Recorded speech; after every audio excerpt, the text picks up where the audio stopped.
పూరా local. Welcome to పూరా local.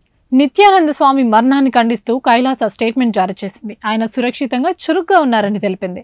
ఆయన మరణ వార్తల నేపథ్యంలో స్వయం ప్రకటిత దైవజ్ఞుడు నిత్యానంద ప్రతినిధులు ఆయన సజీవంగా సురక్షితంగా ఉన్నారని నొక్కి చెబుతూ ఆ నివేదికలు అబద్ధమని కొట్టిపారేశారు. ఆయన మరణం గురించి వచ్చిన వార్తలను తోసిపుచ్చుతూ లైంగిక వేధింపుల కేసులో నిందితుడిగా ఉన్న నిత్యానంద స్వయం ప్రకటిత దైవ ప్రతినిధులు ఒక ప్రకటన విడుదల చేశారు. నిత్యానంద జీవించి సురక్షితంగా మరియు చురుగ్గా ఉన్నాడని ఆ ప్రకటనలో పేర్కొన్నారు. భారతదేశం నుండి పారిపోయిన తర్వాత నిత్యానంద స్థాపించిన కల్పిత దేశమైన కైలాసం దీన్ని విడుదల చేసింది. నిత్యానంద బ్రతికే ఉన్నాడనే వారి వాదనను రుజువు చేస్తూ మార్చి 30న ఉగాది వేడుకల్లో పారిపోయిన వ్యక్తి పాల్గొన్న లైవ్ స్ట్రీమ్ లింక్ ను జత చేస్తూ విడుదల చేసిన పత్రికా ప్రకటన ఒకటి విడుదలైంది. నిత్యానంద మరణించాడని అతని మేనలుడు సునందేశ్వర్ చెప్పిన తర్వాత అతని మరణం గురించి పుకార్లు పుట్టుకొచ్చాయి.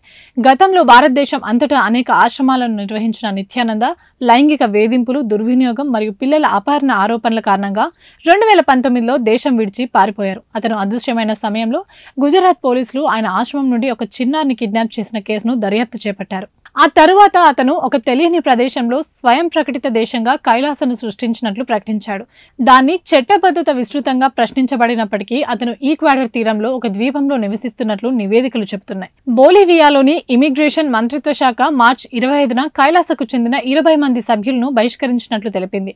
బొలివియాలోని స్థానిక సమాజానికి చెందిన భూమిని స్వాధీనం చేసుకోవడానికి సదరు సభ్యులు ప్రయత్నించారని ఆ దేశం తెలిపింది. పర్యాటకుల పేరుతో ఈ వర్గం బొలివియాకి ప్రవేశించింది. ఈ వర్గం వారు వివిధ ప్రవేశ ద్వారాల నుండి వేరువేరు సమయాల్లో వచ్చారు. కొంతమంది వ్యక్తులు 2024 నవంబర్ నుండి బొలివియాలోనే ఉన్నారు. అయితే ఎక్కువ మంది జనవరి 2025లో ప్రవేశించారని బొలివియా ఇమిగ్రేషన్ డైరెక్టర్ ఖేదరన్ అన్నారు. 2010లో కర్ణాటక సెషన్స్ కోర్టు నిత్యానందపై నాన్ బెయిలబుల్ వారెంట్ జారీ చేసింది. ఆయన మాజీ డ్రైవర్ లెనిన్ దాఖలు చేసిన ఫిర్యాదు ఆధారంగా నిత్యానందను అరెస్ట్ చేసి తర్వాత బెయిల్పై విడుదల చేశారు. అయితే 2020లో నిత్యానంద దేశం విడిచి పారిపోయాడని లెనిన్ పిటిషన్ దాఖలు చేయడంతో బెయిల్ రద్దు చేయబడింది. నిత్యానందపై గుజరాత్ ఆశ్రమంలో కూడా హింస మరియు పిల్లలపై వేధింపుల ఆరోపణలు ఉన్నాయి. 2023లో నిత్యానందపై బ్లూ కార్నర్ నోటీసు జారీ చేయలేదని ఇంటర్పోల్ తిరస్కరించిందని TNM నివేదించింది. ఇంటర్పోల్ జనరల్ సెక్రటేరియట్ జారీ చేసిన 2 లేఖలు ఆరోపించిన నేరాలకు సంబంధించి నిత్యానంద గుర్తింపు, స్థానం లేదా కార్యకలాపాల గురించి అదనపు సమాచారం సేకరించడానికి గుజరాత్ పోలీసులు అలాంటి నోటీసులు జారీ చేశారన్న మాటలు వాదనలకు విరుద్ధంగా ఉన్నాయి. ఇవి ఇప్పటివరకు ఉన్న అప్డేట్స్. మరిన్ని అప్డేట్స్ కోసం చూస్తూనే ఉండండి పూరా లోకల్.